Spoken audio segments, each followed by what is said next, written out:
নমস্কার শ্রোতৃবন্ধুগণ, আপনাদের সকলকে জানাই আন্তরিক স্বাগত।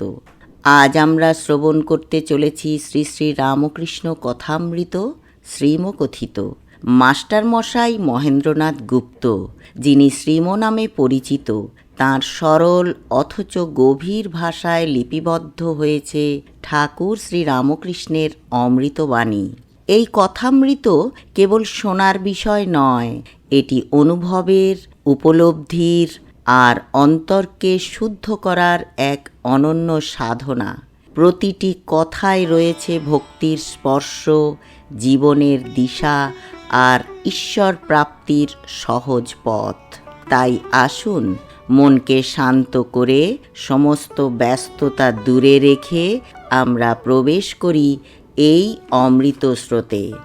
আজ যারা আমার চ্যানেলে নতুন শ্রোতা, তারা ভালো লাগলে চ্যানেলটি সাবস্ক্রাইব করে বেল আইকন ক্লিক করে অল অপশানটা সিলেক্ট করে দেবেন প্লিজ। ষষ্ঠ পরিচ্ছেদ। সর্বধর্মান পরিত্যাজ্য মামেকং শরণং ব্রজ, অহং ত্বাং সর্বপাপেভ্যো মোক্ষয়িষ্যামি মা শুচঃ। শ্রীরামকৃষ্ণ ব্রাহ্ম ভক্তদের প্রতি। মনেতেই বদ্ধ, মনেতেই মুক্ত। আমি মুক্ত পুরুষ, সংসারেই থাকি বা অরণ্যেই থাকি, আমার বন্ধন কি? আমি ঈশ্বরের সন্তান, রাজাধিরাজের ছেলে, আমায় আবার বাঁধে কে? যদি সাপে কামড়ায় বিষ নাই, জোর করে বললে বিষ ছেড়ে যায়। তেমনি আমি বদ্ধ নই, আমি মুক্ত।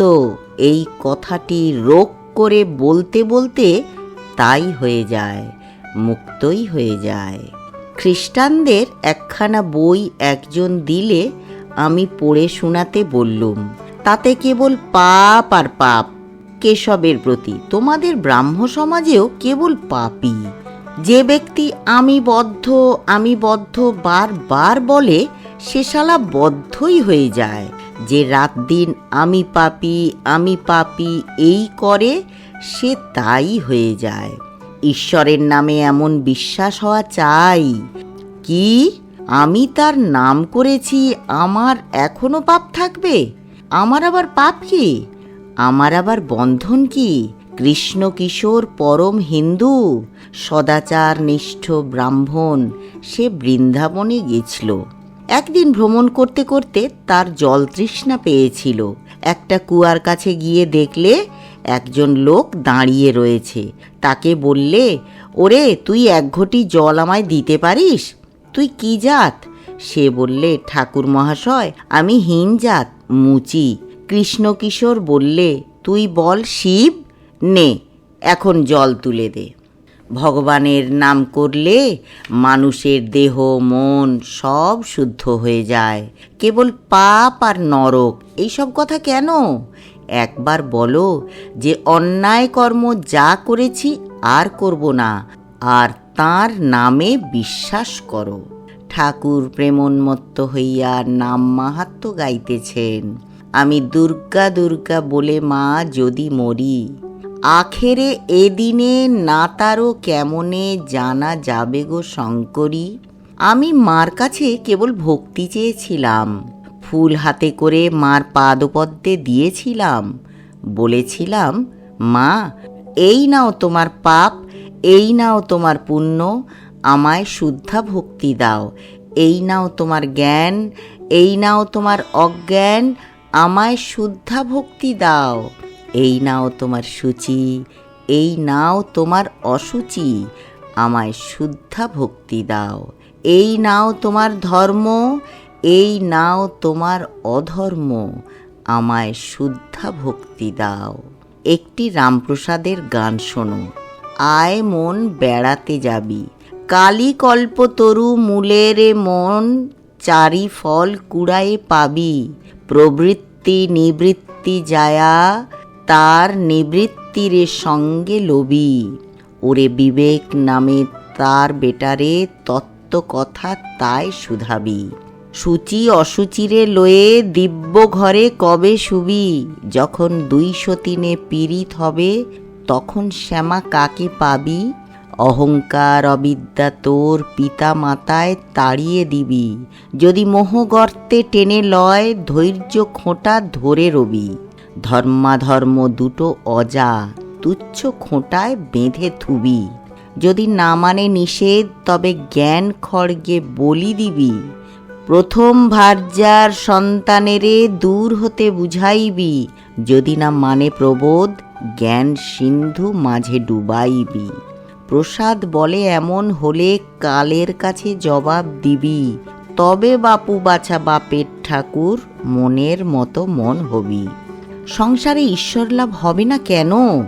জনকের হয়েছিল, এ সংসার ধোঁকার টাটি। প্রসাদ বলেছিল, তাঁর পাদপদ্মে ভক্তি লাভ করলে এই সংসারই মজার কুটি, আমি খাই দাই আর মজা লুটি। জনক রাজা মহা তেজা, তার কিসের ছিল ত্রুটি? সে যে এদিক ওদিক দুদিক রেখে খেয়েছিল দুধের বাটি। কিন্তু ফস করে জনক রাজা হওয়া যায় না। জনক রাজা নির্জনে অনেক তপস্যা করেছিলেন। সংসারে থেকেও একবার নির্জনে বাস করতে হয়। সংসারের বাহিরে একলা গিয়ে যদি ভগবানের জন্য 3 দিনও কাঁদা যায় সেও ভালো। এমনকি অবসর পেয়ে 1 দিনও নির্জনে তাঁর চিন্তা যদি করা যায় সেও ভালো।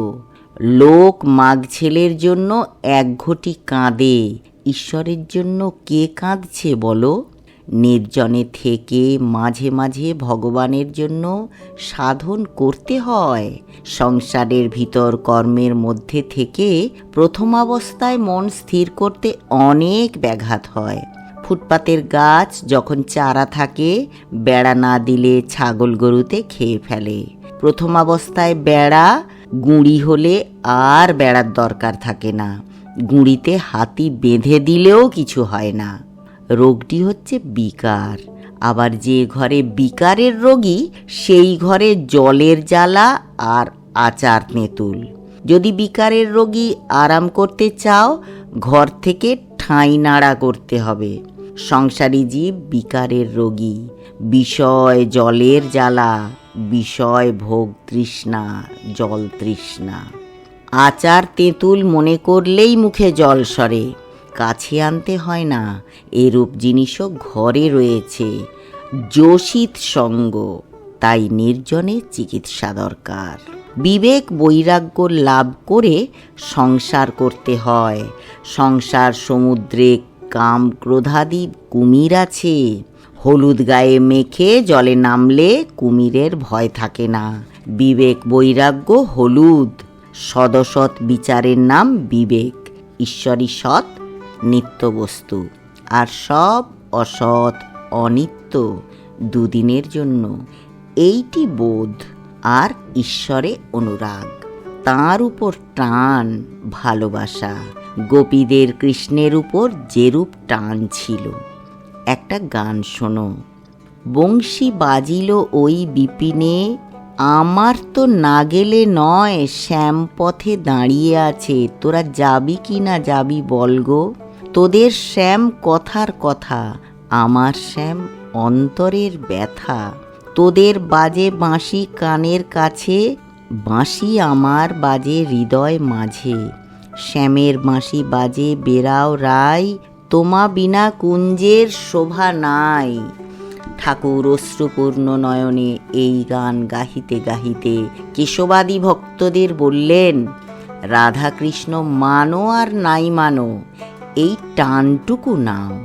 ভগবানের জন্য কিসে এইরূপ ব্যাকুলতা হয় চেষ্টা করো। ব্যাকুলতা থাকলেই তাকে লাভ করা যায়। সং নিয়মেন্দ্রিয় গ্রামং সর্বত্র সমবুদ্ধয়ঃ, তে প্রাপ্নুবন্তি মামেব সর্বভূত হিতে রতাঃ। ভাটা পড়িয়াছে। আগ্নেয় পোত কলিকাতাভিমুখে দ্রুত গতিতে চলিতেছে। তাই পোল পার হইয়া কোম্পানির বাগানের দিকে আরও খানিকটা বেড়াইয়া আসিতে কাপ্তেনকে হুকুম হইয়াছে। কতদূর জাহাজ গিয়াছিল অনেকেরই জ্ঞান নাই। তাহারা মগ্ন হইয়া শ্রীরামকৃষ্ণের কথা শুনিতেছেন। কোন দিক দিয়া সময় যাইতেছে হুঁশ নাই। এইবার মুড়ি নারিকেল খাওয়া হইতেছে। সকলেই কিছু কিছু কোঁচড়ে লইলেন ও খাইতেছেন। আনন্দের হাট। কেশব মুড়ির আয়োজন করে এনেছেন। এই অবসরে ঠাকুর দেখিলেন বিজয় ও কেশব দুইজনেই সংকুচিতভাবে বসিয়া আছেন। তখন ঠাকুর যেন দুইজন অবোধ ছেলেকে ভাব করিয়া দিবেন। সর্বভূত হিতে রতা শ্রীরামকৃষ্ণ কেশবের প্রতি, ওগো এই বিজয় এসেছেন, তোমাদের ঝগড়া বিবাদ যেন শিব রামের যুদ্ধ। রামের গুরু শিব, যুদ্ধও হলো, দুজনে ভাবও হলো, কিন্তু শিবের ভূতপ্রেতগুলো আর রামের বানরগুলো, ওদের ঝগড়া কিচিমিচি আর মেটে না। আপনার লোক তাই এরূপ হয়ে থাকে। লবকুশ যে রামের সঙ্গে যুদ্ধ করেছিলেন, আবার জানো মায়ে ঝিয়ে আলাদা মঙ্গলবার করে। মার মঙ্গল আর মেয়ের মঙ্গল যেন দুটো আলাদা, কিন্তু এর মঙ্গলে ওর মঙ্গল হয়, ওর মঙ্গলে এর মঙ্গল হয়। তেমনি তোমাদের এর একটি সমাজ আছে, আবার ওর একটি দরকার। তবে এসব চাই যদি বলো ভগবান নিজে লীলা করেছেন, সেখানে জটিলে কুটিলের কি দরকার? জটিলে কুটিলের না থাকলে লীলা পোষ্টাই হয় না। জটিলে কুটিলে না থাকলে রগড় হয় না। রামানুজ বিশিষ্টাদ্বৈতবাদী, তাঁর গুরু ছিলেন অদ্বৈতবাদী। শেষে দুজনে অমিল। গুরু শিষ্য পরস্পর মত খণ্ডন করতে লাগলো। এরূপ হয়েই থাকে। যাই হোক, তবু আপনার লোক। পিতাসি লোকস্য চরাচরস্য ত্বামস্য পূজ্যশ্চ গুরুর গরিয়ান ন ত্বৎসমস্তদ্ভধিক কুতোন্ন লোকত্রয়েऽপ্যপ্রতিম প্রভাব। সকলে আনন্দ করিতেছেন। ঠাকুর কেশবকে বলিতেছেন, তুমি প্রকৃতি দেখে শিষ্য করো না, তাই এরূপ ভেঙে ভেঙে যায়। মানুষগুলি দেখতে সব একই রকম, কিন্তু ভিন্ন প্রকৃতি। কারুর ভিতর সত্ত্বগুণ বেশি, কারু রজগুণ বেশি, কারু তমগুণ। পুলিগুলি দেখতে সব একরকম, কিন্তু কারু ভিতর ক্ষীরের পোর, কারু ভিতর নারিকেলের ছাই, কারু ভিতর কলাইয়ের পোর। আমার কি ভাব জানো? আমি খাই দাই থাকি, আর সব মা জানে। আমার তিন কথাতে গায়ে কাঁটা বেঁধে, গুরু, কর্তা আর বাবা। গুরু এক সচ্চিদানন্দ, তিনি শিক্ষা দিবেন। আমার সন্তান ভাব। মানুষ গুরু মেলে লাখ লাখ, সকলেই গুরু হতে চায়, শিষ্য হতে কে চায়? লোকশিক্ষা দেওয়া বড় কঠিন। যদি তিনি সাক্ষাৎকার হন আর আদেশ দেন, তাহলে হতে পারে। নারদ শুকদেবাদির আদেশ হয়েছিল, শঙ্করের আদেশ হয়েছিল। আদেশ না হলে কে তোমার কথা শুনবে? কলকাতার হুজুগ তো জানো, যতক্ষণ কাঠে জাল দুধ ফোঁস করে ফোলে, কাঠ টেনে নিলে কোথাও কিছু নাই। কলকাতার লোক হুজুগে। এই এখানটায় কুয়া খুঁড়ছে, বলে জল চাই। সেখানে পাথর হলো তো ছেড়ে দিলে। আবার এক জায়গায় খুঁড়তে আরম্ভ করলে, সেখানে বালি মিলে গেল, ছেড়ে দিলে। আর এক জায়গায় খুঁড়তে খুঁড়তে আরম্ভ হলো। এই রকম। আবার মনে মনে আদেশ হলে হয় না, তিনি সত্য সত্যই সাক্ষাৎকার হন আর কথা কন, তখন আদেশ হতে পারে। সে কথার জোর কত!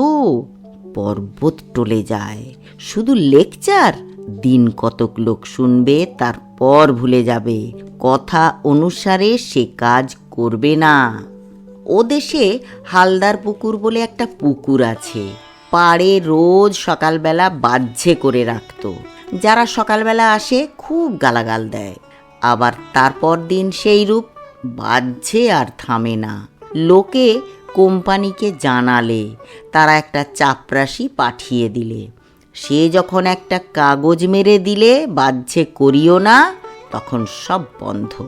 লোকশিক্ষা দেবে, তার চাপরাশ চাই, না হলে হাসির কথা হয়ে পড়ে। আপনারই হয় না, আবার অন্য লোক। কানা কানাকে পথ দেখিয়ে যাচ্ছে, হিতে বিপরীত। ভগবান লাভ হলে অন্তর্দৃষ্টি হয়, কার কি রোগ বোঝা যায়, উপদেশ দেওয়া যায়। আদেশ না থাকলে আমি লোকশিক্ষা দিচ্ছি এই অহংকার হয়। অহংকার হয় অজ্ঞানে, অজ্ঞানে বোধ হয় আমি কর্তা। ঈশ্বর কর্তা, ঈশ্বরই সব করেছেন, আমি কিছু করছি না, এ বোধ হলে তো সে জীবনমুক্ত। আমি কর্তা, আমি কর্তা, এই বোধ থেকেই যত দুঃখ অশান্তি। তস্মাদসক্তঃ সততং কার্যং কর্ম সমাচর, অসক্তো হ্যাচরণ কর্ম পরমাপ্নতি পুরুষঃ। শ্রীরামকৃষ্ণ। তোমরা বলো জগতের উপকার করা, জগৎ কি এতটুকু গা? আর তুমি কে যে জগতের উপকার করবে? তাকে সাধনের দ্বারা সাক্ষাৎকার করো, তাকে লাভ করো। তিনি শক্তি দিলে তবে সকলের হিত করতে পারো, নচেত নয়। একজন ভক্ত, যতদিন না লাভ হয় ততদিন সব কর্ম ত্যাগ করব? শ্রীরামকৃষ্ণ। না, কর্ম ত্যাগ করবে কেন? ঈশ্বরের চিন্তা, তাঁর নাম গুণগান, নিত্যকর্ম এসব করতে হবে। ব্রাহ্মভক্ত। সংসারের কর্ম, বিষয় কর্ম? শ্রীরামকৃষ্ণ। হ্যাঁ, তাও করবে, সংসার যাত্রার জন্য যেটুকু দরকার। কিন্তু কেঁদে নির্জনে তাঁর কাছে প্রার্থনা করতে হবে, যাতে ওই কর্মগুলি নিষ্কামভাবে করা যায়। আর বলবে, হে ঈশ্বর, আমার বিষয়কর্ম কমিয়ে দাও। কেননা ঠাকুর, দেখছি যে বেশি কর্ম জুটলে তোমায় ভুলে যাই। মনে করছি নিষ্কাম কর্ম করছি, কিন্তু সকাম হয়ে পড়ে। হয়তো দান সদাব্রত বেশি করতে গিয়ে লোকমান্য হতে ইচ্ছা হয়ে পড়ে। শম্ভু মল্লিক হাসপাতালে, ডাক্তারখানা, স্কুল, রাস্তা, পুষ্করিণীর কথা বলেছিল। আমি বললাম, সম্মুখে যেটা পড়ল না করলে নয়, সেটাই নিষ্কাম হয়ে করতে হয়। ইচ্ছা করে বেশি কাজ জড়ানো ভালো না। ঈশ্বরকে ভুলে যেতে হয়। কালীঘাটে দানই করতে লাগলো, কালী দর্শন আর হলো না। আগে জোশ করে ধাক্কাধুক্কি খেয়েও কালী দর্শন করতে হয়, তারপর দান যত করো আর না করো। ইচ্ছা হয় খুব করো, ঈশ্বর লাভের জন্যই কর্ম। শম্ভুকে তাই বললুম, যদি ঈশ্বর সাক্ষাৎকার হন, তাকে কি বলবে কতগুলো হাসপাতাল, ডিসপেন্সারি করে দাও? ভক্ত কখনো তা বলে না, বরং বলবে, ঠাকুর, আমায় পাদপদ্মে স্থান দাও, নিজের সঙ্গে সর্বদা রাখো, পাদপদ্মে শুদ্ধা ভক্তি দাও। কর্মযোগ বড় কঠিন। শাস্ত্রে যে কর্ম করতে বলেছে, কলিকালে করা বড় কঠিন। অন্নগত প্রাণ, বেশি কর্ম চলে না। জ্বর হলে কবিরাজে চিকিৎসা করতে গেলে এদিকে রোগীর হয়ে যায়, বেশি দেরি সয় না। এখন ডি গুপ্ত, কলিযুগে ভক্তিযোগ, ভগবানের নাম গুণগান আর প্রার্থনা। ভক্তিযোগই যুগধর্ম। তোমাদেরও ভক্তিযোগ, তোমরা হরিনাম করো, মায়ের নাম গুণগান করো, তোমরা ধন্য, তোমাদের ভাবটি বেশ। বেদান্তবাদীদের মতো তোমরা জগৎকে স্বপ্নবৎ বলো না। ওরূপ ব্রহ্মজ্ঞানী তোমরা নও, তোমরা ভক্ত। তোমরা ঈশ্বরকে ব্যক্তি বলো, এও বেশ। তোমরা ভক্ত, ব্যাকুল হয়ে ডাকলে তাকে অবশ্য পাবে। 10ম পরিচ্ছেদ। জাহাজ কয়লাঘাটে এইবার ফিরিয়া আসিল। সকলে নামিবার উদ্যোগ করিতে লাগিলেন। ঘরের বাহিরে আসিয়া দেখেন, কোজাগরের পূর্ণচন্দ্র হাসিতেছে। ভাগীরথী বক্ষ কৌমুদীর লীলাভূমি হইয়াছে। ঠাকুর শ্রীরামকৃষ্ণের জন্য গাড়ি আনিতে দেওয়া হইল। কিয়ৎক্ষণ পরে মাস্টার ও 2-1টি ভক্তের সহিত ঠাকুর গাড়িতে উঠিলেন। কেশবের ভ্রাতুষ্পুত্র নন্দলালও গাড়িতে উঠিলেন। ঠাকুরের সঙ্গে খানিকটা যাবেন। গাড়িতে সকলে বসিলে পর ঠাকুর জিজ্ঞাসা করিলেন, কই তিনি কই, অর্থাৎ কেশব কই? দেখিতে দেখিতে কেশব একাকী আসিয়া উপস্থিত, মুখে হাসি। আসিয়া জিজ্ঞাসা করিলেন, কে কে এর সঙ্গে যাবে? সকলে গাড়িতে বসিলে পর কেশব ভূমিষ্ঠ হইয়া ঠাকুরের পদধূলি গ্রহণ করিলেন। ঠাকুরও সস্নেহে সম্ভাষণ করিয়া বিদায় দিলেন। গাড়ি চলিতে লাগিল।